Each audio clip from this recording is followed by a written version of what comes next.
نحمد ونصلي على رسوله الكريم أما بعد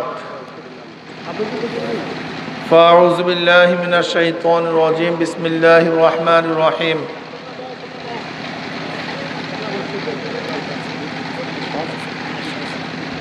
إن الدين عند الله الإسلام صدق الله العلي العظيم شاهد درود الشريف اللهم صل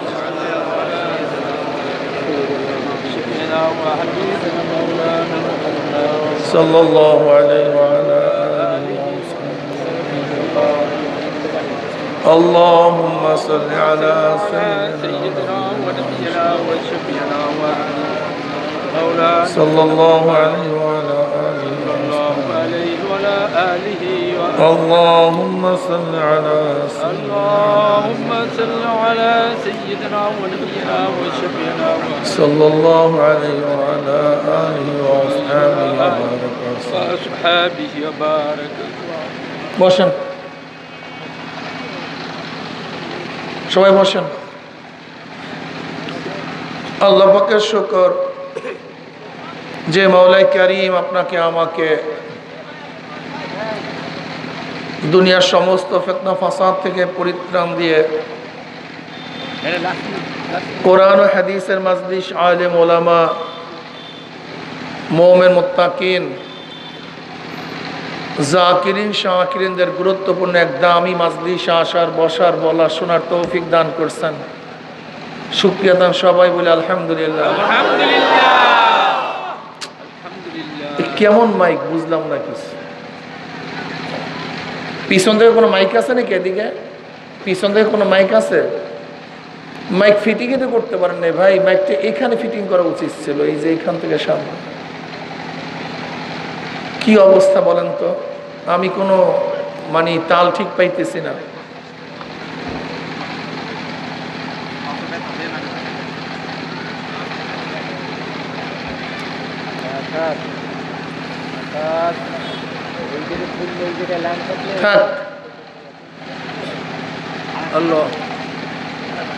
এই মাজলিস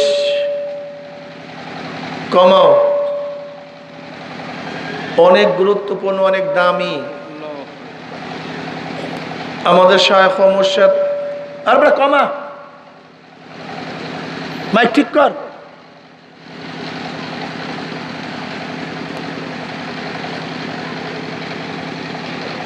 খালি মাইক ভাড়া দিতে পারলি হলো বাস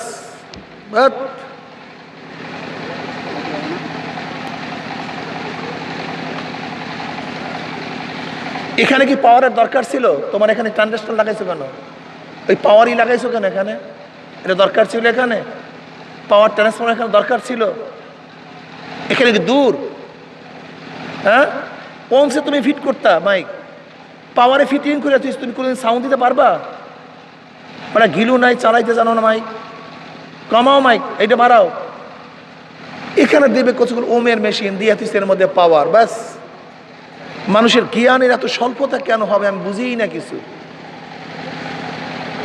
ভিতরে বাড়াও সুবহানাল্লাহ সুবহানাল্লাহ সুবহানাল্লাহ ভিতরে বাড়াও একটু হালকা সুবহানাল্লাহ সুবহানাল্লাহ সুবহানাল্লাহ আচ্ছা তুমি ওমে দাও ওমে বান দিয়ে দাও এই পাওয়ার বাদ দিয়ে ওমে দাও কানেকশনটা ওমে দাও ওই পাওয়ারে কানেকশন না দিয়ে ওমে কানেকশন দাও ওম চিনো তুমি সমস্যা এত মারাত্মক এরা কি যে এদেরকে নিয়ে কি মুসিবত আর একজন ওস্তাদ আইছে বাস ওস্তাদে দেখবেন কি করে তামসা সব গলত আর গলত সুবহানাল্লাহ আর একটু কমাও হালকা সুবহানাল্লাহ আর একটু কমাও এগুলি কি ভিন্ন ভিন্ন কয়টা মেশিন আর কয়টা মেশিন দিয়েছো তুমি 3টা মেশিন দিয়েছো এখানে সব একটার মধ্যে দাও লোড এই ভিতরে সব একটার মধ্যে লোড দাও এটা কয়টা মাইক দিয়েছো একটা লোড নিতে পারতেছে না তো তোমার কথাটা বুঝাতে পারি নাই তোমার মেশিন আর তোমার এইটার মধ্যে লোটের মধ্যে সমন্বয় হচ্ছে না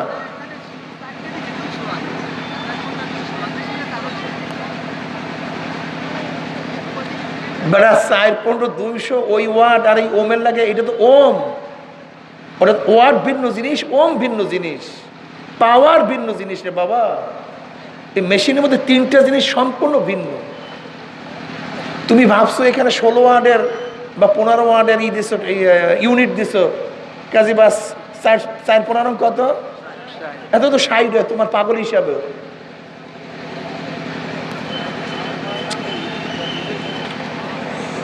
আল্লাহু আকবার, সুবহানাল্লাহ। বাস এইভাবে রাখো তো, রাখো। এই মাজলিস অনেক গুরুত্বপূর্ণ, অনেক দামি। আমাদের শায়খ মুর্শিদ নব্বরাল্লাহ মারকাদামর বলতেন, বাবা কোন ব্যক্তি হক্কানে ওলামায়ে কেরামের বয়ান শোনার জন্য যে বাড়ির থেকে রওনা করে, বয়ান শেষে আখিরি মুনাজাত দিয়ে বাড়িতে চলে যায়, তার আমল নামায় 50 লক্ষ নেকের কম লেখাই হতে পারে না। কত লক্ষ? বধু হুজুর এত নেক। এই যে একবার সুবহানাল্লাহ পড়ছেন না, পড়ার সাথে সাথে আমল নামায় 1000 নেকি লেখা হয়ে গেছে। উম্মে হানি রাদিয়াল্লাহু ফরমান, জনাবে মুহাম্মদ রাসূলুল্লাহ সাল্লাল্লাহু আলাইহি ওয়াসাল্লাম আমার ঘরে আসছেন। আমি বললাম, ইয়া নবী আল্লাহ, বুড়া হয়ে গেছে, সেই ইবাদত করার মতো শক্তি নাই, দীর্ঘক্ষণ দাঁড়াইয়া থাকার মতো শক্তি এখন আর আমার কাছে নাই, কিছু আমলের কথা বলে দেন যে আমলগুলি করতে পারি সহজে। নবী আলাইহিস সালাতু ওয়াস সালাম বললেন, উম্মে হানি তুমি প্রতিদিন 100 বার সুবহানাল্লাহ পড়ো। কি হবে? ইসমাইল আলাইহিস সালাতু ওয়াস সালামের বংশের 100 গোলাম আজাদ করলে যেই সওয়াব, 100 বার সুবহানাল্লাহ পড়লে এই পরিমাণ সওয়াব হয়ে যাবে। তুমি 100 বার আলহামদুলিল্লাহ পড়ো। যেই ঘোড়ার নাকের মধ্যে লাগাম লাগানো হয়েছে যুদ্ধের জন্য, এরকম যুদ্ধের জন্য প্রস্তুত করা হয়েছে 100 ঘোড়া আল্লাহর রাস্তায় দান করলে যেই সওয়াব, তুমি 100 বার আলহামদুলিল্লাহ পড়লে এই পরিমাণ সওয়াব হয়ে যাবে। উম্মে হানি তুমি 100 বার আল্লাহু আকবার পড়ো। যেই উটের গলার মধ্যে চিহ্ন দেওয়া হয়েছে জবেহ করার জন্য, কুরবানি দেওয়ার জন্য, এরকম 100 উট কুরবানি দিলে যেই সওয়াব, তোমার আমল নামায় ওই পরিমাণের সওয়াব লেখা হয়ে যাবে। বুঝেন? অন্য রওয়ায়াতের মধ্যে আসছে সুবহানাল্লাহ মিজানের অর্ধেক, আলহামদুলিল্লাহ বাকি অর্ধেক। ব্যাস সুবহানাল্লাহ আলহামদুলিল্লাহ মিজানকে পূর্ণ করে দেয়। লা ইলাহা ইল্লাল্লাহ আল্লাহু আকবার আসমান জমিনে খালি জায়গা ভরে দেয়। এই মাজলিস অনেক গুরুত্বপূর্ণ, অনেক দামি। আল্লাহ পাক এই মাজলিসে আসার তৌফিক দান করছেন। এই মুহূর্তে কত মানুষ সিনেমার হলে, কত মানুষ স্কোয়াটারে, কত মানুষ জুয়ার মধ্যে, কত মানুষ এখন মদ পান করে ভুড হয়ে আছে না? কিন্তু আল্লাহ পাক তাদের অন্তর্ভুক্ত আমাদেরকে করেন নেই। জাকিরিন, শাকিরিন, আবিদিন, সালিহিনদের অন্তর্ভুক্ত করছেন। এই মাজলিস সম্পর্কে আল্লাহ পাক নিজেই বলেন, হুমুল জুলাসা উল্লা ইয়াশকা জালিসুহুম। এই মাজলিস এত গুরুত্বপূর্ণ, এত দামি, যে কারণে ঢুকুক না কেন, ঢোকা দেরি কিন্তু গুনাহ মাফ হইতে আর দেরি নেই। কাজে আল্লাহ পাক আমাদের সবাই গুনাহ খাতা মাফ করে দেন, গুনার থেকে বাঁচিয়ে থাকার তৌফিক দিয়া দেন। আল্লাহ আমাদের সবাইকে কবুল করে নেন। আসলে আমাদের সমস্যাটা কোথায়? আমাদের সমস্যাটা কোথায়? সবই তো আছে, কিন্তু সমস্যা কি?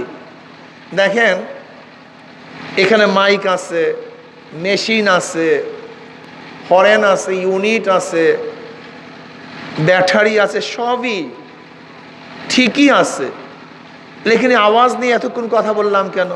আওয়াজ ক্লিয়ার হচ্ছে না কেন?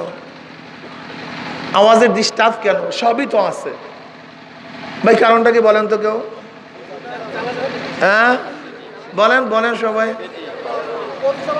পরিচালনার সমস্যা, সিটিং এর সমস্যা, সবই আছে কি নাই? ব্যাপারটা কোন জায়গায়? ঠিক গোটা দুনিয়ার মধ্যে সবই আছে, জ্ঞানজামটা পরিচালক ভালো না। এই বাংলাদেশে সবই আছে, সমস্যা কথা বলেন না কেন? এই সমস্যা এখানে বিল্ডিং আছে, মাদ্রাসা আছে, সবই আছে, কিন্তু লেখাপড়া খারাপ হওয়ার কারণটা কি ভাই? কথা বলেন। সংসারে সবই আছে, কিন্তু রসাতলে যাওয়ার কারণটা কি ভাই? বিশ্বাস হয় না আপনাদের? জাহাজ তো সবই ভালো, কিন্তু অ্যাক্সিডেন্ট হওয়ার কারণ কি ছিল? পরিচালক ভালো না। যদিও তরিটা খারাপ ছিল, কিন্তু দক্ষ একজন মাঝি। কি কথা ঠিক না? দেখেন, এত খাদ্য, এত কিছু, এত গ্যাঞ্জাম হওয়ার কারণটা কি ছিল? সিস্টেম, পরিচালনা ঠিক ছিল না। এর জন্য এত খাদ্য হওয়া সত্ত্বেও সবাই পায় নাই, ভুকা চলে গেছে, গালি দিতে চলে গেছে। কিন্তু খাদ্য অল্প, পরিচালকের দক্ষতার কারণে, সুস্থ বন্টন হওয়ার কারণে কেউ গালি দিতে পারে না, কম বেশি সবাই সমান পেয়ে গেছে। এর জন্য নবী দুনিয়াতে আসছে, ইসলাম দুনিয়াতে আসছে। ইসলাম জিনিসটাকে আমরা অনেকেই জানি না। ইসলাম আসছে কেন দুনিয়াতে? দেখেন, গোটা দুনিয়ার মধ্যে বিভিন্ন দার্শনিক বিজ্ঞানীরা আসছে মানুষকে পরিচালনা করার জন্য, মানুষকে সিস্টেমে আনার জন্য, মানুষকে ভালো রাখার জন্য, মানুষের অধিকারকে ফিরিয়ে দেওয়ার জন্য, লেকিন পারে নাই। সক্রেটিস অনেক গবেষণা করছে, ঈসা সালের 500 বছর আগের কথা বলতেছে, যিনি পলিটিক্যাল সায়েন্সের গুরু বলা হয়, যিনি প্রথমে স্থাপন করছেন পলিটিক্যাল সায়েন্সের। তার সাগরেদ প্লেটো চেষ্টা করছে, তার সাগরেদ অ্যারিস্টটল চেষ্টা করছে, তার সাগরেদ মন্টেস্কো একটা চেষ্টা করছে, তার সাগরেদ রুশও চেষ্টা করছে, লক চেষ্টা করছে কার্ল মার্কস, চেষ্টা করছে মাওসুতুন, চেষ্টা করছে আব্রাহাম লিঙ্কন। আজও চলতেছে মানুষকে শান্তি দেওয়ার হাজারো দর্শন, হাজারো পরামর্শ, হাজারো নীতি ও আদর্শ, কিন্তু মানুষ শুধু রসাতালেই যায়। কিসে যায় ভাই? এই liberal democracy, lock liberal Rushu করছে লিবারেল ডেমোক্রেসি। মনে যা চায়, মানুষের অধিকার, মানুষের মৌলিক অধিকার ফিরিয়ে দিতে হবে, মানুষের স্বাধীনতা ফিরিয়ে দিতে হবে, মানুষ যা চায় তাকে করতে দাও। এখন ইউরোপের অবস্থাটা কি? যা চায়, বিবাহ বন্ধন নাই, বিবাহ বন্ধন নাই, ছেলেমেয়ের মোহাব্বত নাই, স্বামী স্ত্রীর মোহাব্বত শেষ। এখন বুড়া হওয়ার পরে বাচ্চারা বুড়াদেরকে বিদ্যা ইসে কোথায় আশ্রমে, হ্যাঁ, বৃদ্ধাশ্রমে ভর্তি করা হচ্ছে। যা বাপ মা থাক ওখানে, থাক ওখানে। এমন স্বাধীনতা, এমন ভাবে তাদের আইন কানুন। এমনকি আপনারা জানেন না ইউরোপ কান্ট্রির অবস্থা কি চলতেছে? বুড়া হওয়ার পরে কারোর সাথে কথা বলবে এরকম লোক নেই, কেউ সাথী হয় না, সঙ্গ দেয় না। কারোর সাথে কুকুর, ওই কুকুর পালে, কুকুর নিয়ে থাকে, কুকুর তাদের বিছানায় ঘুমায়। কারোর সাথী বিড়াল, ওই বিড়াল নিয়ে থাকে, বিড়াল বিছানায় ঘুমায়, বিড়ালের খেদমত করে। কোনো মানুষ তাদের কাছেও আসে যায় না। এখন তো দেখছেন নিজেরা মৃত্যুর জন্য, আত্মহত্যার জন্য মেশিন আবিষ্কার করছে, যে বাঁচবো না বইরা যাবো, আত্মহত্যা করতে আসে। ইউরোপের মধ্যে সবচেয়ে বেশি আত্মহত্যা বেশি।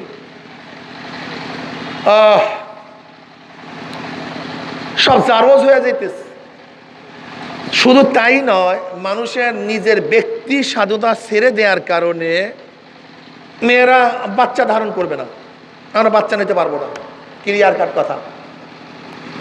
বাচ্চা না নিতে নিতে অবস্থা এরকম হয়েছে, এখন জাপান সহ বিভিন্ন দেশে ঘোষণা দিছে, যদি কেউ বাচ্চা নেয় তাকে এত টাকা দেওয়া হবে। গোটা বাচ্চাদের ভরণ পোষণ সব সরকার বহন করবে। কিন্তু এরপরও মেয়েরা বাচ্চা নেয় না। নেব না, আমার স্বাধীন, আমি কেন বাচ্চা ধারণ করতে যাব? সিস্টেম চেঞ্জ করিয়া গোটা ইউরোপ আর মানুষের দেশ না একটা জানোয়ারের দেশ হয়ে গেছে।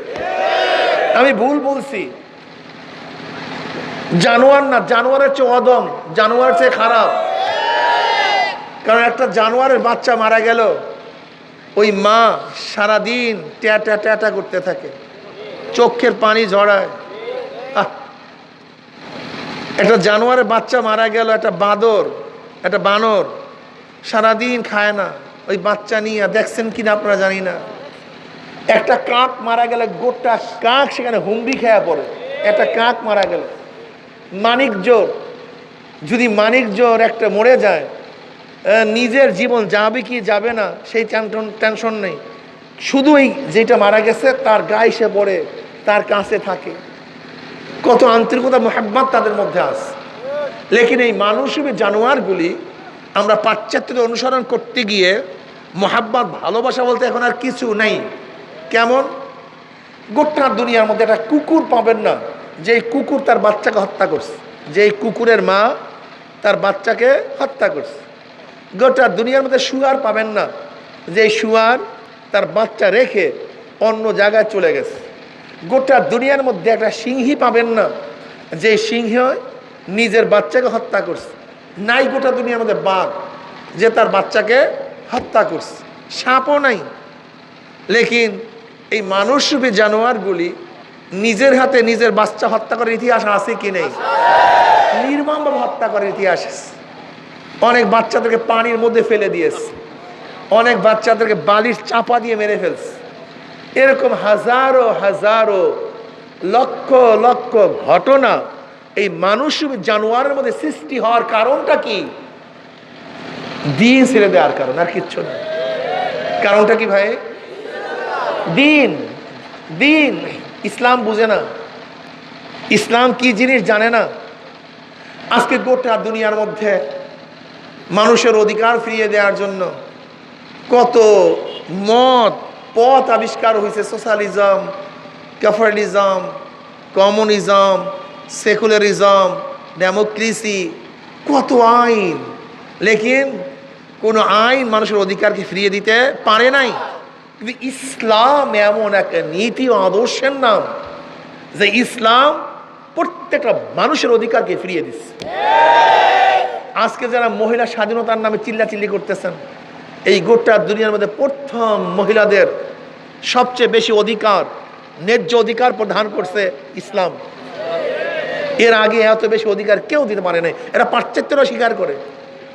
যেই সময় মহিলা কন্যা, একজন মেয়ে কন্যা জন্ম হইলে বাবার সবচেয়ে বেশি লজ্জা পাইতে হইতো, সেই সময় আমার নবী ঘোষণা দিছে যে একজন মহিলা একজন মেয়ে কন্যা জন্ম দিবে, আল্লাহ পাক তার জন্য জান্নাত রাইখা দিছে।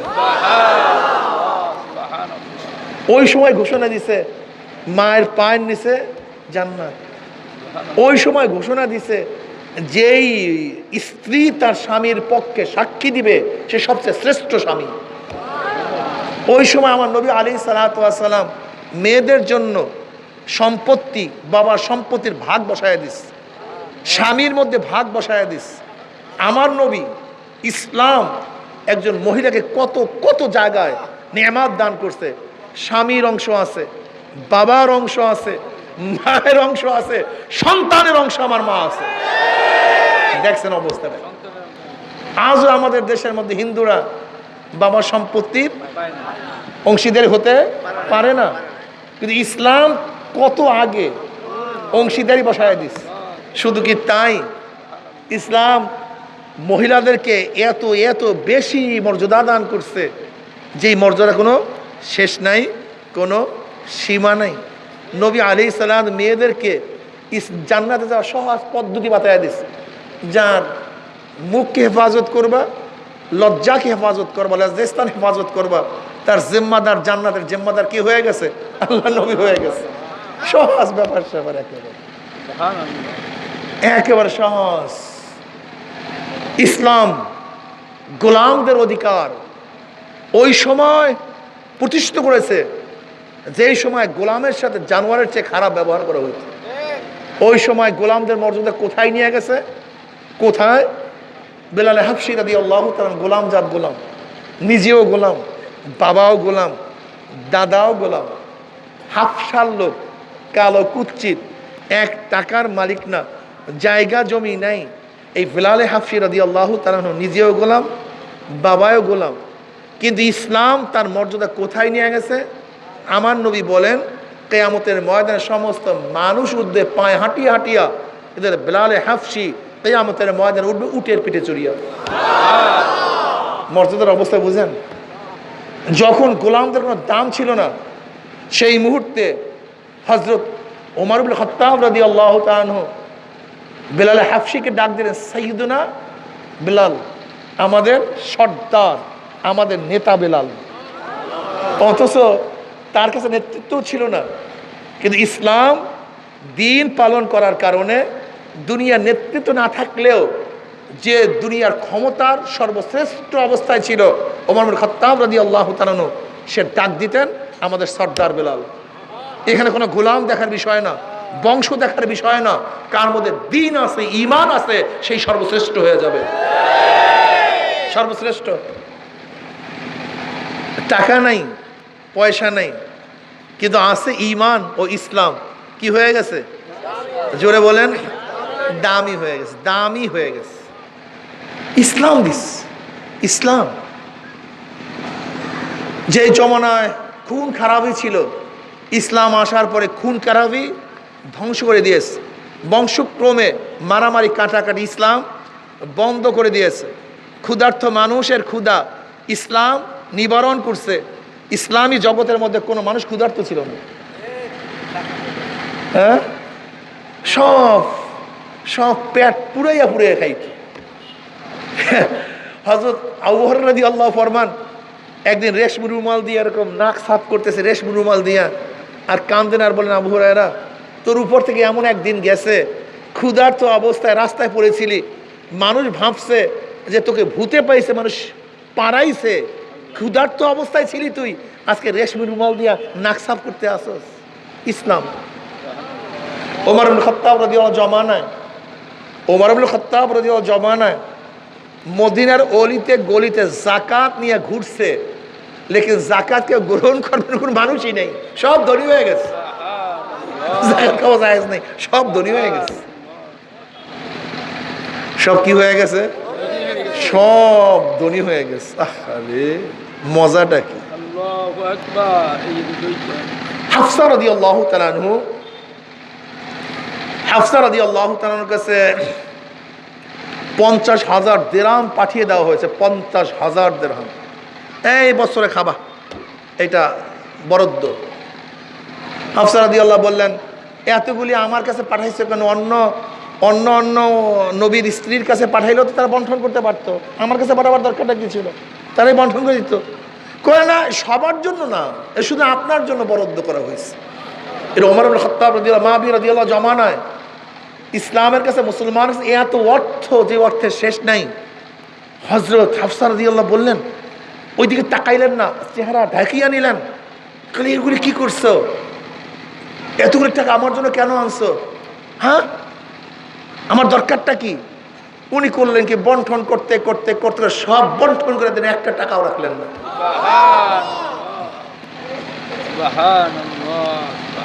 আসলে মূল সমস্যাটা কি? ইসলাম বুঝি না, ইসলাম বুঝতে চাই না। অনেকের ধারণা আমার নবী গরিবও ছিলেন, আমার নবী এতিমও ছিলেন, আমার নবী না খাইয়া ছিলেন।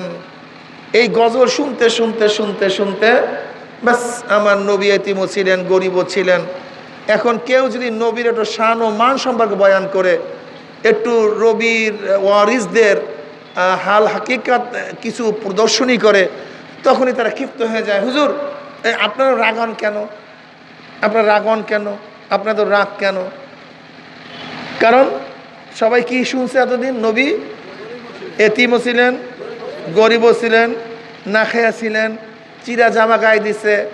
এই বয়ান শুনতে শুনতে শুনতে শুনতে মানুষের মনের মধ্যে গাঁথছে, ইসলাম মানি হলো চিরা জামা গায়ে দিতে হবে, ইসলাম মানি না খেয়ে থাকতে হবে, ইসলাম মানি চুপচাপ মাথা নত করে থাকতে হবে, ইসলাম মানি একেবারে এলাকার এবং দেশের 3 নাম্বার বা 6 নাম্বার কাতারের যে লোকটা কোনো কথা বলবে না, জোরে কথা বলার তো প্রশ্নই আসে না, মানুষ এরকম লাথি মারবে, ফুটবলের মতো ওখানে যাবে, আবার ওখান থেকে লাথি মারবে, সেখানে চলে আসবে।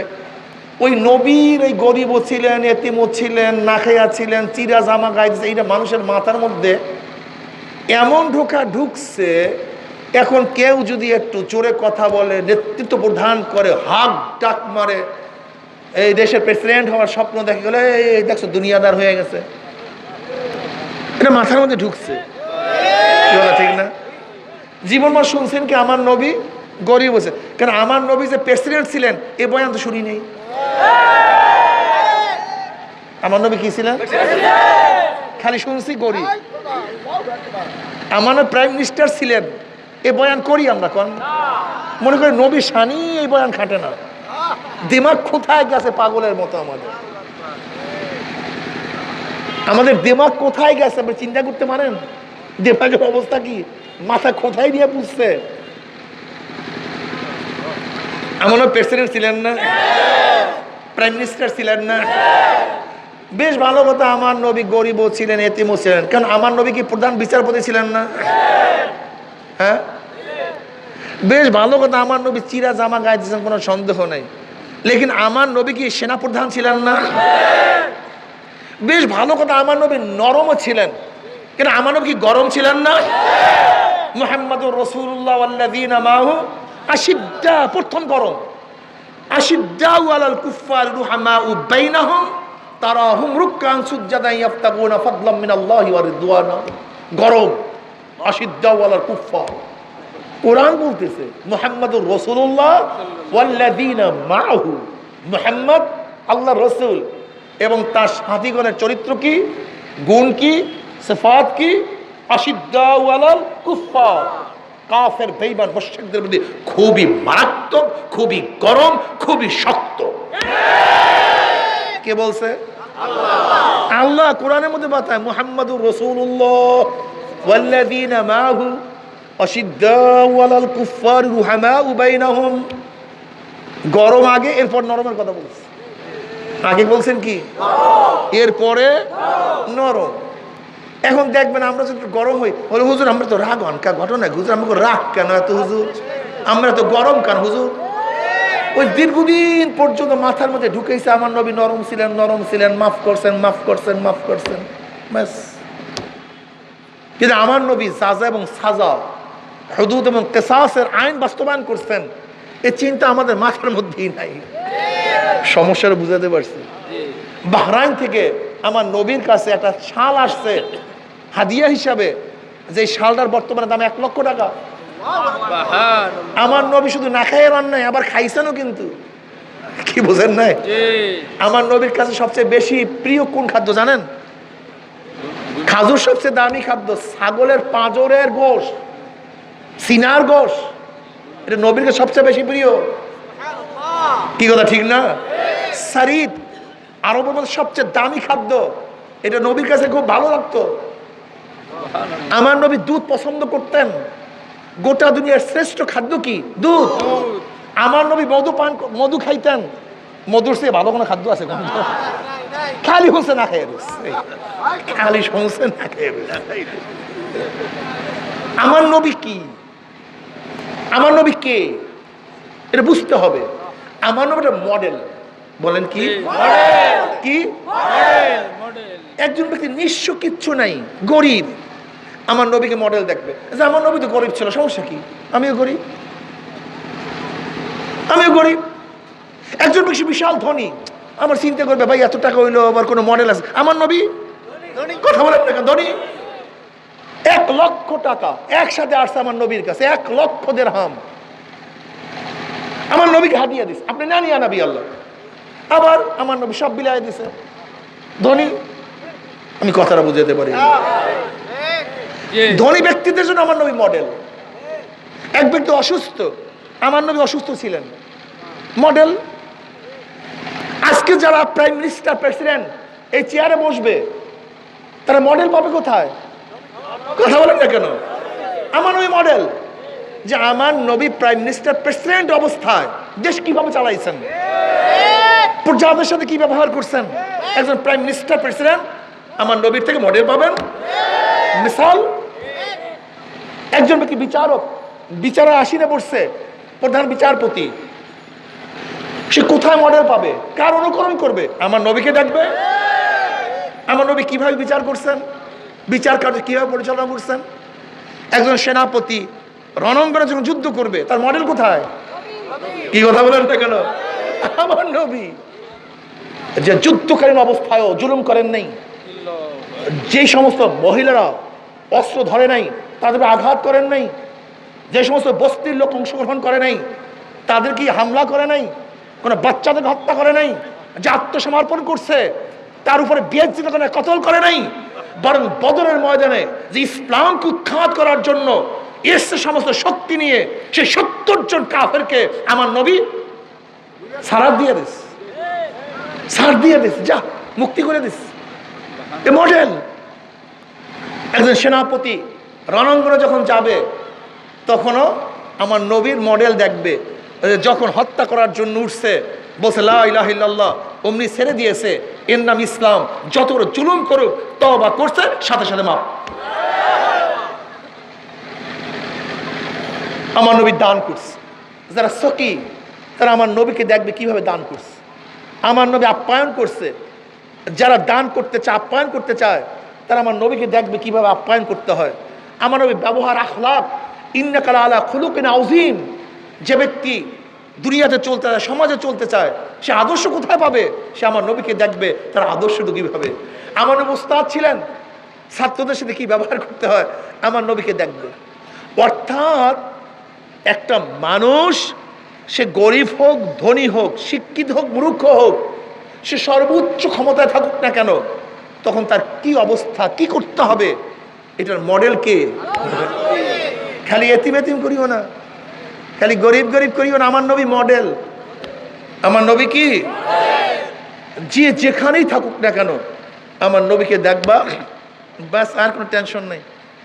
একটা গরিব যদি জীবনও না খায়, কিচ্ছু না পায়, সে কোনোদিন টেনশন করবে না, কারণ আমার নবী তো ক্ষুধার্ত ছিল, আমার সমস্যা কি? শান্তি পাবে। কিভাবে শান্তি পাবে? আমার নবী কি ছিল না, আমার সমস্যা হলি এই।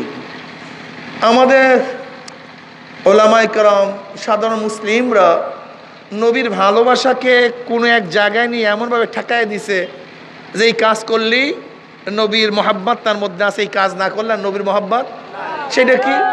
যে বাস নবীর নাম শুনলে যদি একটু চুমা দেই, দুরুদের সময় দাঁড়ায় যায়, বাস এইটাই আশিক রাসূল। কিন্তু আমার মেয়ের মধ্যে নবীর নমুনা নাই, আমার ছেলের মধ্যে, কথা বলেন, ব্যবসার মধ্যে, আমার ঘরের মধ্যে, আমার রাজনীতির মধ্যে। এই বেটা, তুমি কিভাবে আল্লাহর নবীর আশিক হতে পারো? তোমার দল তো আল্লাহর নবীর 14 গোষ্ঠী উদ্ধার করে। তোমার দল আল্লাহর নবীর 14 গোষ্ঠী উদ্ধার করে না, শুধু আল্লাহর নবীকে যারা মানে, আল্লাহর নবীকে যারা অনুসরণ করে, তাদেরকে হত্যা করতে চায়, গালি দেয়, অপমান করে, অপদস্থ করে, রক্ত ঝরায়, জেলে ঢুকায়া দেয়, এমন কোনো অপরাধ নাই যে তাদের সাথে করে না। শুধু অন্যায় কি করছে? নবীর অনুসরণ করছে। সেই দল তুমি করো, আর তুমি জান্নাতে যাবা, নবীর সুপারিশ পাবা, ফাইজলামির জায়গা পাও না। হ্যাঁ, ফাইজলামির জায়গা পাও না। রাগটা করছেন নাকি? লাস্তা আলাইহিম বিমুসাইতির। ভাই, জ্ঞান দিয়া চিন্তা করেন। আমি কি বলতে চাই? দলাদলির দরকার নাই তো। আমরা চরমনের দাওয়াত দিই না, চরমনের দাওয়াত দেওয়ার জন্য আসি নাই, দিনের দাওয়াত দেওয়ার জন্য আসছি। কিসের দাওয়াত? দিনের মধ্যে ঢুকে যায়। চরমনে যেতে হবে কেন? চরমনে একটা মাদ্রাসা, এইটা একটা মাদ্রাসা, আমি শিখতে চাই, এই মাদ্রাসায় পড়তে হবে কেন? কেন আর মাদ্রাসা নাই? যাও সেখানে গিয়ে পড়ো, কিন্তু মাদ্রাসায় পড়ো, আলেম হও। চরমনাই দিনদার বানাবার একটা মার্কাজ, একটা মাদ্রাসা। চরমনাই ভর্তি হতে ব্যাপারটা এরকম কেন? তুমি দিনদার হও, যেখানে পারো সেখানে গিয়ে দিনদার হও, কিন্তু আংশিক না। কি ভাই, তুমি তো বাস দাড়িওয়ালা, টুপিওয়ালা, দিনওয়ালা। তোমার ছেলের অবস্থা কি? তোমার মেয়ের অবস্থা কি? তোমার ব্যবসার অবস্থা কি? তোমার কামাইয়ের অবস্থা কি? তোমার দলের অবস্থা কি? আরে সব পাগল হয়ে গেছে। আমি গেলাম এক মাহফিলে, এক যুবক ছেলে ছাত্র, আমার কাছে ব্রিলিয়ান্ট মনে হয়েছে ছাত্রটাকে। সে আমার কাছে দোয়া চাইতে আসছে, হুজুর আমার জন্য দোয়া চাই যেন আমি দেশ ও জাতির খেদমত করতে পারি। আমি বললাম চমৎকার দোয়া চাইছো তুমি, চমৎকার দোয়া, কিন্তু তোমার দোয়াটা পূর্ণ না, অপূর্ণ। দোয়া চাইছো খুব সুন্দর, লেকিন পূর্ণ না। ছেলে আমার দিকে তাকায় আছে। আমি বললাম বাবা দেশ ও জাতির খেদমত হিন্দুরা করে না? বলে হুজুর করে, খ্রিস্টান করে, ইহুদি করে, নাস্তিক করে, বৌদ্ধরা করে। তাই আমি বললাম তুমি তো মুসলমান, দেশ ও জাতির খেদমত সবাই করে, তুমি মুসলমান হিসেবে তুমিও করবা, কিন্তু তোমার মধ্যে পার্থক্যটা কি হইল? কথাটা বুঝাতে পারি না। এই কাজটা সবাই করে, তুমিও করছো, কিন্তু তুমি তো মুসলমান। তাই খ্রিস্টানের মধ্যে, ইহুদির মধ্যে, হিন্দুর মধ্যে, বৌদ্ধর মধ্যে তোমার পার্থক্যটা কি? এটা চিন্তা করছো? সে আমার দিকে তাকায় আছে। আমি বললাম তুমি এইভাবে দোয়া চাও যে হুজুর আমি দোয়া চাই এজন্য আমাকে আল্লাহ পাক ইসলাম দেশ ও জাতির খেদমত করার তৌফিক দেয়। ছেলে খুব খুশি হয়েছে। আমি বললাম ঠিক আছে না, কত দেশ ও জাতির খেদমতে সবাই সমান, আর আমি মুসলমান, ইসলামের খেদমত আমাদের পার্সোনালি, এটা আমার পার্সোনালিটি, স্বতন্ত্রতা, ঠিক না? তা দোয়াটা কিভাবে চাবেন? হ্যাঁ ইসলাম বলেন না সবাই, কি জানি ভাই? ইসলাম, ইসলাম দেশ ও জাতি। মুসলমান শুধু দেশ ও জাতির খেদমত করতে পারে না, ইসলামকে বাদ দিয়ে মুসলমান কোনো কিছুই করতে পারে না, কিচ্ছু করতে পারে না। পারে নাকি? ইসলামকে বাদ দিয়ে ব্যবসা করতে পারে? ব্যবসার মধ্যে কি থাকতে হবে? ইসলামকে বাদ দিয়ে মুসলমান হাঁটতে পারে? হাঁটার মধ্যে কি থাকতে হবে? ইসলামকে বাদ দিয়ে মুসলমান ঘুমাতে পারে? ঘুমের সময় কি থাকতে হবে? ইসলামকে বাদ দিয়ে মুসলমান কি বাথরুমে যেতে পারে? বের হতে পারে? খেতে পারে? ব্যবসা করতে পারে? কথা বলতে পারে? বিয়ে করতে পারে? ইসলাম ছাড়া বিয়ে করো তো দেখি। ইসলাম ছাড়া বিয়ে করলে কি হবে? তোমার ঘরে যত সন্তান, বুঝো নাই? ইসলামকে বাদ দিয়ে মুসলমান আসলে কিছুই করতে পারে। তোমার হুঁশ নাই, তোমার সমস্যা, তোমার হুঁশ নাই, তোমার খেয়াল নেই বোকা। ইসলামকে বাদ দিয়ে কথা বলতে পারতেছি না তো। ইসলামকে বাদ দিয়ে মিথ্যা বলতে পারতাম, ধোঁকাবাজি করতে পারতাম। যখন ইসলাম নিয়ে, এখন আর মিথ্যা বলার কোনো সুযোগই নাই, ধোঁকাবাজি করার কোনো সুযোগই তো নাই। ইসলামকে বাদ আমি শুনতে পারতেছি না। যে ইসলামকে বাদ দিয়ে গান শুনতে পারবো, গিবা শুনতে পারবো, ঢোলের আওয়াজ শুনতে পারবো, কিন্তু ইসলামকে যখনই নেব ব্লক হয়ে গেছে। এখন অবৈধ শব্দ ঢুকাতে পারবো না। ইসলামকে বাদ দিয়ে আমি তাকাতে পারবেন? হ্যাঁ, যদি বাদ দেন হারাম জিনিসের দিকে তাকাতে পারবেন, কিন্তু যখন ইসলাম নেবেন চোখ বন্ধ হয়ে গেছে, হারামের দিকে তাকাবার কোনো সুযোগই তো নাই। তা দেখেন, ইসলামকে বাদ দিয়ে তাকাবার সুযোগ, কথা বলেন না ভাই, শোনার সুযোগ, বলার সুযোগ, করার সুযোগ। তবে দল করেন কেমন ইসলামকে বাদ দিয়ে? আমাকে বলেন। যেখানে দেখার সুযোগ নাই, কোনো কিছু শোনার সুযোগ নাই, বলার সুযোগ নাই, রাস্তায় হাঁটার সুযোগ নাই, 10 টাকা খাওয়ার সুযোগ নাই, সেখানে ইসলামকে বাদ দিয়ে আপনি দল করলেন কিভাবে? ইসলামকে বাদ দিয়ে নেতা মানলেন কিভাবে? রাগটা করছেন নাকি? আপনি করেন দল, আপনার কবরে আপনি যাবেন, আমি আমার কবরে যাব। আপনি জমনের মতো করেন। ইসলামের মধ্যে মদ হালাল না হারাম? আমি বললাম হারাম, আপনি গিয়া খেইপা যে হুজুরে যেহেতু হারাম কইছে, এতদিন খাইতে আমি 1 বোতল, এখন খাবো 5 বোতল। জমনের খাওয়া খা তুই, খাইয়া খাইয়া মর তুই, এটা আমার কি আসে যায়? কিন্তু মনে রাখতে হবে, নামাজ কি সবাই পড়ে? তা আপনি পড়েন কেন? সবাই তো পড়েন, আপনি পড়েন কেন? নামাজ কি ফরজ? কথা বলেন। সবাই কি দাওয়াতে নামাজ পড়ে? তা দাওয়াত দেন কেন? ওরে বোকা, আমার কাজ সবাইকে পড়ানো না, আমার কাজ নামাজ ফরজ, এইটা জানাইয়া দেওয়া, এটা দাওয়াত দিয়া। আমার কাজ কেউ পড়ুক অথবা নাই পড়ুক আমার দেখার কাজ না, বরং আমি জানছি নামাজ ফরজ, আমার কাজ নামাজ পড়া। কে পড়ুক আর না পড়ুক আমার দায়িত্ব না। আজান হয়ে গেছে, আপনি কোথায় যাবেন? সবাই যায়, আপনি গেলেন কেন? হ্যাঁ, এতটুকু বুঝেন না? আজান হয়ে গেছে, আমার দায়িত্ব মসজিদে ঢোকা।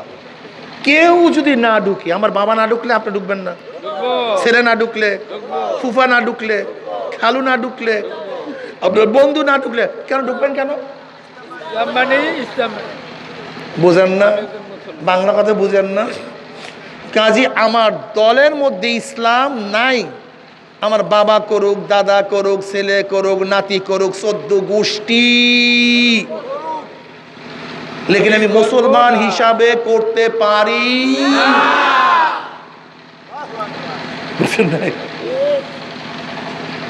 জানোয়ারের পানে চলিয়েন না। মহিষ সামনে একটা হাঁটে, পিছনে গরু, সামনে একটা যায়, পিছনে দেখবেন বিশাল হাঁসের পাল, সামনে একটা হাঁস, পিছনে জানোয়ারের পাল। কিন্তু মুসলমান পালে চলে না। নবী ইব্রাহিম আলাইহিস সালাতু ওয়াস সালাম কলেমার দাওয়াত দিস, বাবা মানে নাই, বংশের মানে নাই, ইব্রাহিম পালে চলছে নাকি? পাল শেষ, আমি মুসলমান একা একা। আমার জাতি যাক, আমার বাবা যাক, আমার ছেলে যাক, আমার মেয়ে যাক, আমার সংসার যাক, কোনো বন্ধু বান্ধব নাই, আমার কিচ্ছু নাই, কিন্তু ইসলামকে বাদ দিয়ে আমি অন্য কোথাও যেতে পারি না। আগে ভালো মতো বুঝেন, বোঝার চেষ্টা করেন। নবী ইব্রাহিম আলাইহিস সালাতু ওয়াস সালামকে যখন আগুনে ফালাবার জন্য চরক উঠানো হয়েছে, রশি টান দেবে, থাম করে মারবে, সবাই রশি ধরছে। ইব্রাহিম নবী আলাইহিস কোনো টেনশন নাই, কোনো চিন্তা নাই, নির্ভীক, চোখের মধ্যে কোনো পানি নেই। কিন্তু যখনই তাকে আগুনে ফালাবার জন্য তার বাবা রশিটা ধরছে, এই আর পানি রাখতে পারে নাই, চোখের থেকে পানি বের হয়ে গেছে। আজকে আমার বাবা আমাকে আগুনে ফালাবার জন্য রশি ধরলো, তখন কি ইসলাম ছাড়ছে? বরং ফালাক ফালাক, যাবো আগুনে, কিন্তু ইসলামকে বাদ দিয়ে নয়, ইসলামকে নিয়ে আগুনের মধ্যে ঢুকবো।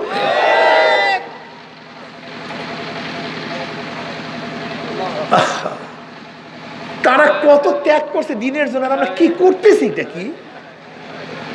কি করতেছি? কি করতেছি? কি ওলামায়ে কেরাম, তোলাবায়ে এজাম,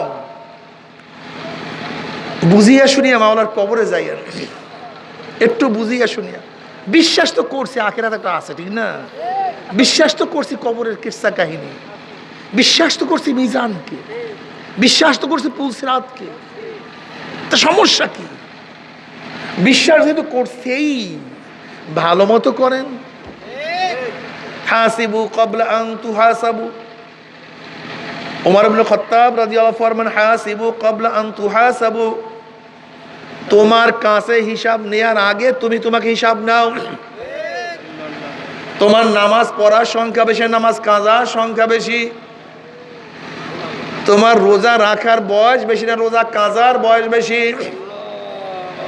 তোমার দাড়ি কাটার সময় বেশি না দাড়ি রাখার সময় বেশি, এই চক্ষু দিয়ে কি নেকের কাজ বেশি করছো না গুনার কাজ বেশি করছো, এই কান দিয়ে কি নেকের আওয়াজ বেশি ঢুকাইছো না গুনার আওয়াজ বেশি ঢুকাইছো, এই জবান দিয়ে কি নেকের কাজ বেশি করছো না গুনার কাজ বেশি করছো, এই হাত দিয়ে অবৈধভাবে কত মহিলার গায়ে হাত লাগাইছো, এই হাত দিয়া কত গাঁজার কলকে ধরছো, কত মদের পেয়ালে স্পর্শ করছো, কত ঘুষ গ্রহণ করছো, কত সুদ গ্রহণ করছো, কত মানুষের উপর জুলুম করছো, কত মানুষকে খুন করছো, এই পাও দিয়া নেকের দিকে বেশি হাঁটছো না গুনার দিকে বেশি হাঁটছো, অন্তর দিয়া কি নেকের চিন্তা বেশি করছো না গুনার চিন্তা বেশি করছো, গুনাহ যা করছো তওবা করতে পারছো কি পারো নাই, আবার গুনাহ তওবা যা করছে আমার মাওলায় মাফ করছে কি করে নাই। হাসিবু ক্বাবলা আন তুহাসাবু, খবরদার হিসাব নিকাশ না মিলাইয়া কেউ মাওলার কবরে যাইও না।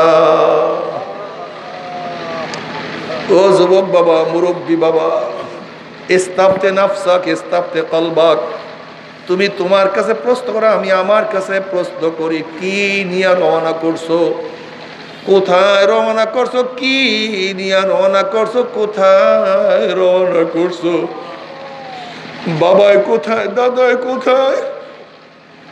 ছোটবেলা প্রাইমারিতে পড়াশোনা করছি, মক্তবে গেছি, এরকম অনেক সাথী আজকে দুনিয়াতে নাই, যাদের সাথে একসাথে কাফিয়া দাখিল মেট্রিক পাস করলাম। এরকম বহু ছাত্র ভাই অনেক আগে দুনিয়ার থেকে বিদায় হয়ে গেছে। বড় ভাইয়ের সামনে ছোট ভাই মারা গেছে, বাবার সামনে তার সন্তানও দুনিয়ার থেকে বিদায় হয়ে গেছে, দাদা নানার সামনেও তার নাতি দুনিয়ার থেকে বিদায় হয়ে গেছে। একেবারে সুস্থ মানুষ খবর আসছে দুনিয়াতে নাই, বিদেশে গেছে টাকা কামাই করার জন্য, টাকা নিয়ে ফিরতে পারে নাই, বাক্সের মধ্যে লাশ হইয়া ফিরিয়ে আসছে। ঢাকায় গেছে বিবাহ সদাই করার জন্য, নিয়ে আসতে পারেনি, লাশ হইয়া ফিরিয়ে আসছে।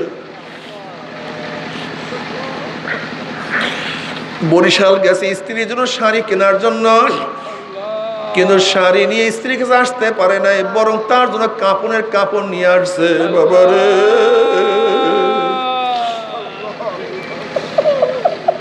ও আমার যুবকের বিশ্বাস তো করছে আমার মাওলা সব কিছু দেখে, আমার মাওলা সব কিছু শোনে। ওয়াসিরু কাওলাকুম ওয়া ইজহারু বিহি ইন্নাহু আলিমুম বিযাতিস সুদূর। অন্তরের মধ্যে কি পরিকল্পনা করি, কি চিন্তা করি, তাও আমার মাওলা সব কিছু জানে। কি নিয়ে রওনা করছো, কোথায় রওনা করছো, খবরদার খবরদার, হিসাব নিকাশ না মিলাইয়া কেউ মাওলার কবরে যাইও না। দেখবা যে ছাত্র পরীক্ষার আগে হিসাব নিকাশ মিলায়, তার রেজাল্ট ভালো হয়। যেই রাখাল গোয়ালে গরু উঠাবার আগে হিসাব নিকাশ করে, তার গরু বাহিরে থাকতে পারে না। যেই গৃহস্থ ঘরের হাঁস মুরগির খোপ দেওয়ার আগে গুনিয়া গুনিয়া ঢুকায়, তার মুরগিও পাতি ছিঁড়ে গেলে খাইতে পারে না। যে ব্যক্তি তার ঈমান আমলের হিসাব নিকাশ করবে, বেঈমান হবে না। আশা করা যায় ইনশাআল্লাহ কবরে আযাব হবে না। আল্লাহ হিসাব নিকাশ মিলাইতে থাকো। আমার মৌয়াতে কি উপায় হবে, আমার কবরে কি উপায় হবে, কিয়ামতের ময়দানে আমার উপায় কি হবে, মিজানে কি উপায় হবে, আমার পুসরাত কি উপায় হবে। কবরের মধ্যে যখন নবী আলাইহিস সালাতু ওয়াস সালাম রওজা সাথে সুরাক হয়ে যাবে, রাস্তা হইয়া যাবে, ফেরেশতারা প্রথম মান হাজার রাজুল চেন ওই ব্যক্তিকে। তখন যুবকরা বলবে, হে ফেরেশতারা, ওই ব্যক্তির প্রেমে পড়িয়া মাথা থেকে টুপি নামাই নাই, দাড়ির মধ্যে পুষ লাগাই নাই, লম্বা জামাও গাড় থেকে নামাই নাই, ওই ব্যক্তির দল বাদ দিয়ে অন্য দলে যাই নাই, ওনার মোহাব্বতে পড়িয়া জীবনের মোহাব্বত করি নাই। ও যে আমার নবী জনাবে মুহাম্মদুর রাসূলুল্লাহ সাল্লাল্লাহু আলাইহি ওয়াসাল্লাম, অমনি আমার মাওলার ডাক দিয়ে সাদাকা দি, আমার বান্দা সত্য কথা বলছে। ওয়াফরুশুল ফারাশা মিনাল জান্নাহ ওয়াল বিসু মিনাল জান্নাহ। এই ফেরেশতার বান্দা বান্দির গায়ের মধ্যে জান্নাতের পোশাক লাগাইয়া দে, জান্নাতের বিছানা বিছাইয়া দে, জান্নাতের নাজ নিয়ামতের গোটা কবরটাকে ভরিয়া দে। আল্লাহ তুমি কবুল করিয়া নাও। কিন্তু যখনই নাফরমান কাছে প্রথম মান হাজার রজুল চেন ওই ব্যক্তিকে, নাফরমান দেখবেন নবীর মাথার সাথে নাফরমানের মাথার কোনো মিল নাই, নবীর চেহারার সাথে মিল নাই, পোশাকের সাথে মিল নাই, নীতি আদর্শের সাথে মিল নাই, দলের সাথে মিল নাই, নেতার সাথে আমার নবীর কোনো মিল নাই। তখন ওই কপাল পরে আমার নবীকে চিনতে পারবে না, কপাল পরে আমার নবীর পরিচয় দিতে পারবে না। কপাল পরে বলবে, হা হা লা আদরি, হা হা লা আদরি, আমি ওনাকে চিনি না, ওনার সাথে আমার কোনোই পরিচয় নাই। এই কথা বলার সাথে সাথে আল্লাহ পাক বলবে কাযাবা আদুবুল্লাহ, আমার দুশমন মিথ্যা কথা বলছে, এ কবরের মাটি চাপ দে। অমনি কবরের দুই পাশের মাটি এত জোরে চাপ মারবে, চাপের শুনে এক পাজরে হাঁটি আর এক পাজরে লাগাইয়া ফলাইবে। এ ফেরেশতারা আগুন ধরাইয়া দে। অমনি গোটা কবরটা হুফরাতুম মিন হুফরাইন নার, জাহান্নামের কুয়া হইয়া যাবে। এ সাপ জড়াইয়া ধর। অমনি 99 সাপ নাফরমানকে প্যাঁচ পারিয়া ফলাইবে। বাবা সহ্য করতে পারবি? ওই আযাব তো কেউ সহ্য করতে পারবো না। আল্লাহ আল্লাহ আপনাদের সবাইকে মাফ করিয়া দেন। আযাবুল কবর হকুন, কবরে আযাব সত্য, কোনো সন্দেহ নাই। নবী আলাইহিস সালাতু ওয়াস সালাম জান্নাতুল বাকির মধ্যে ঘুরতে আছেন। কবরবাসীর অবস্থা দেখেন, আলহামদুলিল্লাহ সমস্ত কবরবাসীর অবস্থাই ভালো। এক কবরের কিনারায় গিয়া দেখেন আযাব চলতে আছে। নবী আলাইহিস সালাতু ওয়া আল্লাহর কাছে দোয়া করেন, মাওলা হে কবর আযাব মাফ করিয়া দাও। আল্লাহ পাক ডাক দিয়ে বলে, হ্যাঁ আমার হাবিবকে যতই নবীরা দোয়া করেন, সমস্ত নবী দোয়া করলো, আমি আপনাদের দোয়া কবুল করব না যতক্ষণ পর্যন্ত কবরবাসীর মা তাকে মাফ না করবে। নবী আলাইহিস সালাতু ওয়াস সালাম ঘোষণা দিয়ে দিলেন, এ কবরবাসীর মা কে আসো, জলদি আসো, তোমার সন্তানের আযাব চলতে আছে। এক বৃদ্ধা মহিলা কবরের কিনারায় হাজির হয়ে গেছেন। নবী আলাইহিস সালাতু ওয়াস সালাম বললেন, এই কবর কার? বৃদ্ধা মহিলা জবাব দিয়েছে, এই কবর আমার ছেলের কবর। নবী আলাইহিস সালাতু ওয়াস সালাম বললেন, তোমার ছেলের আযাব চলতে তুমি মাফ করিয়া দাও। মহিলা বলছে, ইয়া নবী আল্লাহ, ইয়া রাসূলুল্লাহ, আমার ছেলে আযাব চলতে মাওলার শুকরিয়া আদায় করতে আছি। আল্লাহর হাবিব বলেন, আবার কেমন কথা? তোমার ছেলের আযাব চলতে তুমি শুকরিয়া আদায় করছো? তখন ওই মহিলা বলে, ইয়া নবী আল্লাহ, ইয়া রাসূলুল্লাহ, আপনি ঘটনা শুনেন। এই বাচ্চা যখন আমার গর্ভের মধ্যে ছিল, তার বাবা দুনিয়ার থেকে বিদায় হয়ে গেছে। এ জন্ম হওয়ার পরে তার চেহারার দিকে তাকাই আমার জীবনটাকে ধ্বংস করিয়া ফেলাইছে, জৈবনটাকে ধ্বংস করিয়া ফেলাইছে। আর বিবাহ বসি নাই। ইয়া নবী আল্লাহ, ইয়া রাসূলুল্লাহ, আমার সুখ আমার দুঃখ ছেলের চেহারার দিকে তাকাই আমি সব কিছু মেলান করিয়া ফেলাই। ছেলে আস্তে আস্তে বড় হয়, তার দিকে তাকাইয়া থাকি। বড় হওয়ার পর আমার ছেলেকে আমি বিবাহ করালাম। ইয়া নবী আল্লাহ, ইয়া রাসূলুল্লাহ, বিবাহ করার পরে ছেলে এখন আর আমার কথা শুনে না, তার স্ত্রী যা বলে তাই সে শুনে। ইয়া নবী আল্লাহ, ইয়া রাসূলুল্লাহ, একদিন কি যেন তার স্ত্রী তার কানে কানে বলছে, বলার সাথে সাথে আমার মাথার উপর একটা বাড়ি মারছে। বাড়ি মারার সাথে সাথে আমার মাথা থেকে রক্ত বাইর হওয়া শুরু হয়েছে।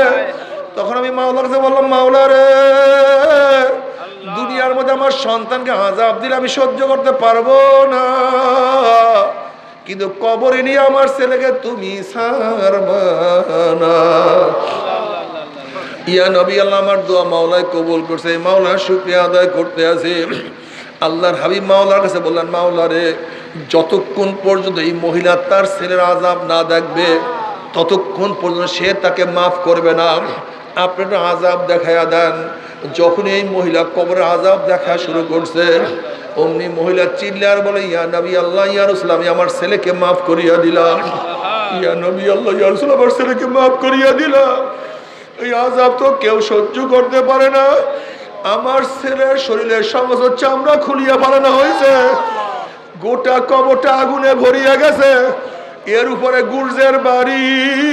আযাব তো কেউ সহ্য করতে পারে না। বাবার কি বলবো, কোথায় রওনা করছো, কি নিয়ে রওনা করছো? খালি হাতে রওনা করছি রে বাবা, কিন্তু খবরদার আমল নামা না মিলাইয়া কেউ মাওলার কবরে যাইও না। হে আমার যুবক, মুসা ইবনে আম্মার রাহমাতুল্লাহ আলাইহি বলেন, এ যুবক খবরদার, জৈবন তোকে ধোকায় ফেলাইতে না পারে। এ যুবক, তুমি কি দেখো না কত যুবককে জৈবন ধোকায় ফেলাইয়া জাহান্নামে ফেলাইয়া দিছে। আগামী কাল তওবা করব, আগামী মাসে তওবা করব, আগামী বছর তওবা করব, অমুক দিন নামাজ ধরবো, অমুকের পরে নামাজ পড়বো, এই কাজের পরে আমি ইসলাম গ্রহণ করব, এই কাজের পরে ইসলাম অনুযায়ী চলবো, এই করব করব করতে করতে হঠাৎ আজরাইল হাজির, হঠাৎ আজরাইল হাজির হয়ে গেছে, আর তো করতে পারে না। আল্লাহ আল্লাহ তুই আমাদের সবাইকে মাফ করিয়া দাও। বাবার আজকে দুনিয়ার পরীক্ষায় একবার ফেল করলে বারবার পরীক্ষা দিয়ে পাশ করার আশা করা যায়। আজকে দুনিয়ার ব্যবসায় একবার লস খেলে বারবার ব্যবসা করিয়া লাভ করার আশা করা যায়। আজকে দুনিয়ার মামলায় ম্যাজিস্ট্রেট করে হারলে জজ করে আপিল করিয়া, জজ করে হারলে হাই করে আপিল করিয়া, হাই করে হারলে সুপ্রিম করে আপিল করিয়া যে তার আশা করা যায়। কিন্তু খোদা না খাস্তা, খোদা না খাস্তা মৌয়াতের মামলায়, কবরের মামলায়, কেয়ামতের মামলায়, মিজানের মামলায়, ওই পুলসরাতের মামলা যদি একবার স্লিপ কাটিয়া যায় আর তো দ্বিতীয়বার আপিল করা যাবে না। আল্লাহ আল্লাহ তুই আমাদের সবাইকে মাফ করিয়া দাও। বাবারে কিয়ামতের মধ্যে নবী আলাইহিস সালাতু ওয়াস সালাম পুলসরাতের কিনারায় দাঁড়ানো থাকবে, তার উম্মতরা পাড়ি দিবে। যাদের ঈমান আমল মজবুত 1 সেকেন্ডের মধ্যে পুলসরাত পাড়ি দিয়ে মাওলার জান্নাতে চলিয়া যাবে। আল্লাহ তুমি কবুল করিয়া নাও। যাদের ঈমান আমল একটু দুর্বল, বাতাসের গতিতে পুলসরাত পাড়ি দিয়ে মাওলার জান্নাতে চলিয়া যাবে। আল্লাহ তুমি কবুল করিয়া নাও। যাদের ঈমান আমল একটু দুর্বল, জোরে চলনেওয়ালা ঘোড়ার মতো পুলসরাত পাড়ি দিয়ে মাওলার জান্নাতে চলিয়া যাবে। কেউ দৌড়াইয়া দৌড়াইয়া জান্নাতে চলিয়া যাবে, কেউ হাঁটিয়া হাঁটিয়া একবার পরে আর একবার সামনে তাকায়, আবার সামনে যায়, আবার পড়িয়া যায়। এরকম করতে করতে পুলসরাত পাড়ি দিয়ে মাওলার জান্নাতে চলিয়া যাবে। আল্লাহ তুমি জান্নাতে যাওয়ার তৌফিক দিয়া দাও। কিন্তু একদল নাফরমান, যাদের ঈমানের মজবুতি নাই, আমলের মজবুতি নাই, আবার দেখবেন লক্ষ লক্ষ কোটি কোটি আল্লাহওয়ালারা পুলসরাত পাড়ি দিয়া মাওলার জান্নাতে চলিয়া যাইতে আছে। মুমিনদের জান্নাতে যাওয়া দেখিয়া নাফরমানদের মনের মধ্যে আশা হবে আমরা পুলসরাত পাড়ি দিতে পারবো। যখন ঈমানবিহীন আমলবিহীন হামাগুড়ি হাপ্পড় দিয়া আস্তে আস্তে পুলসরাতে উঠবে, অমনি কাটিয়া কাটিয়া পিছলাইয়া পিছলাইয়া গুম গুম করে জাহান্নামে পড়িয়া যাবে। আর তোমার আশা জাহান্নাম থেকে উঠবে না। বাবারে যখন নাফরমান জাহান্নামের উপর থেকে পড়িয়া যাবে, 70 বছর পর্যন্ত জাহান্নামে সে যাইতেই থাকবে, যাইতেই থাকবে। সহ্য করতে পারবি? ওই আযাব তো কেউ সহ্য করতে পারবো না। আল্লাহ তুই আমাদের সবাইকে মাফ করিয়া দাও। তবে মুমিন মুসলমান বলতে সবাই মনে চায় গুনার থেকে ফিরিয়া নেক আমল করিয়া মাওলার জান্নাতের মধ্যে সবাইরই যাইতে মনে চায়। গুনাহ নিয়ে মাওলার জাহান্নামে কাউরে কিন্তু যাইতে মনে চায় না। কিন্তু কেনই বা আমরা নেক আমল করতে পারি না, কেনই বা গুনার কাম ছাড়তে পারি না? এর মূল কারণ আপনার এবং আমার পিছনে নফস এবং শয়তান লাগিয়া রইছে। এই নফস এবং শয়তানকে ফেরার জন্য যে কোনো একজন হক্কানি আল্লাহর ওলির হাতে হাত দিতে হবে রে বাবা। খবরদার, বর্তমান জমানায় পীর মুরিদের নামে ভেজাল, ব্যবসা, দলাদলি, হিংসা, হাসা, শিরক, বিদআতে পরিণত হয়ে গেছে। সমস্ত আল্লাহর ওলির একমত, যেই পীরের 5 জন মুরিদের মধ্যে কমপক্ষে 3 জনকে দেখবা আলহামদুলিল্লাহ সুন্নাত মুআফিক আমল আখলাক মজবুত হয়ে যাইতে আছে, গুনার কাম ছাড়তে আছে, নেকের আমল ধরতে আছে, কলব নরম হইয়া চোখে পানি আসতে আছে। বৃক্ষ তোর নাম কি, ফলে পরিচয়? আমি চরমোনাই বুঝি না। চরমোনার দাওয়াত, প্রশংসা, প্রচার প্রসার করার জন্য আসি নাই রে বাবা। চরমোনায় যাওয়ার তোমার কোনো দরকার নাই, কোনো দরকার নাই, কোনো দরকার নাই। তুমি যার কাছে গিয়া পারো গুনার কাম সারো, নেকের আমল ধরো, কলম নরম করিয়া চোখে পানি নিয়া মাওলার কবরে যাইও। যেরকম দুনিয়ার ঘরে আগুন লাগলে পানি ছাড়া নিবানো যায় না, ঠিক তদ্রুপ তোমার এবং আমার গুনার দ্বারা যে জাহান্নামের আগুন জ্বলিয়া রইছে, চোখের পানি ওসার তো জাহান্নামের আগুন নিবানো সম্ভব না।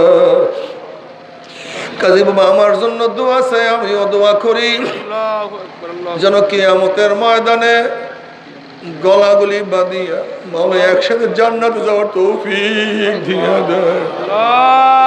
আল্লাহুম্মা আমিন, আল্লাহুম্মা আমিন, আল্লাহুম্মা আমিন। ও আমার পর্দালা মা বোনেরা, দুই হাত তুলিয়া মাওলার কান্দা আর মাওলার কাছে মাপ চাও। কান্না না আসলে মনে বুঝাও রে মা, আমি একদিন এই ঘরের দরজা নতুন বউ হইয়া উঠছিল রে মা। কত মেয়েলাকে শরবত খাওয়াইছে, কত মেয়েলাকে বাতাস করছে, আবার একদিন এই ঘরের দুয়ার দিয়া মরল আসে বাইর হব, ছেলে কানবে মামা করে, মেয়ে কানবে মামা করে, ওরে মঞ্জু মাপ তোমার দিব না। আল্লাহ আল্লাহ কত আলেম ওলামাদের হাত তুললাম রে মাওলা, আল্লাহ কত সাদা দাড়িওয়ালা ভাইদেরকে নিয়ে হাত তুললাম রে মাওলা, আল্লাহ কত বেগুনা নামালিক তালবি আলেম ভাইদেরকে নিয়ে হাত তুললাম রে মাওলা, আল্লাহ কত জাকিরিন শাকিরিন তোমার খাস কাজ বন্ধদের হাত তুললাম রে মাওলা। আল্লাহ আমি তো গুনাহগার, আমার দিকে না তাকাইয়া তোমার যেই বন্ধর হাত পছন্দ হয় তার উসিলে আমাদের সবার গুনাহ কথা মাফ করে দাও।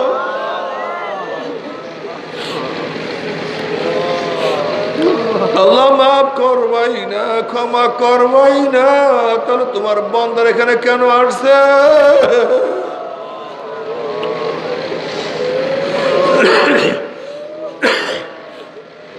কি পাওয়ার জন্য আসছে, কি চাওয়ার জন্য আসছে? আমরা দুনিয়া পাওয়ার জন্য আসি নাই, আমরা দুনিয়া চাওয়ার জন্য আসি নাই, দুনিয়ার বিপদে পড়িয়াও কেউ আসি নাই। আল্লাহ কেউ নামাজ কাজা করিয়া ফেলাইছে, কেউ রোজা ছাড়িয়া দিছে, কেউ বেপরদা জিনার মধ্যে লিপ্ত হয়ে গেছে, কেউ হারাম কবিরা গুনাহ করিয়া ফেলাইছে। আল্লাহ আমরা জাহান্নামের কাজ করিয়া ফেলাইছি, আল্লাহ জাহান্নামের খাতার থেকে আমাদের নামটা কাটিয়া দাও। আল্লাহ জান্নাতুল ফিরদাউসের মধ্যে আমাদের নামটা উঠায়া নাও। আল্লাহ আমার যুবক বাবাদেরকে কবুল করিয়া নাও, মুরব্বী বাবাদেরকে কবুল করিয়া নাও, মা বোনদেরকে কবুল করিয়া নাও। আল্লাহ আমরা যারা হাত তুললাম জানি না কার মা নাই, বাবা নাই, স্ত্রী নাই, সন্তান নাই, দাদা নাই, দাদু নাই, নানা নাই, নানু নাই। আল্লাহ যত মুমিন মুমিনাত, যত মুজাহিদরা কবরে শুয়ে রয়েছে সবার কবরে আযাবকে তুমি মাফ করে দাও। আমিন। আল্লাহ খাস করে আমাদের শাইখ ও মুর্শিদের কবরকে জান্নাতের বাগিচা বানায় দাও। আমিন। মা দাদা সহ তামাম দুনিয়ার মা শাইখদের মাকামকে জান্নাত মধ্যে বুলন্দ করে দাও। আমিন। আমাদের আহলে আওলাদ তোমার খাস গোলাম মদজে কবুল করে নাও।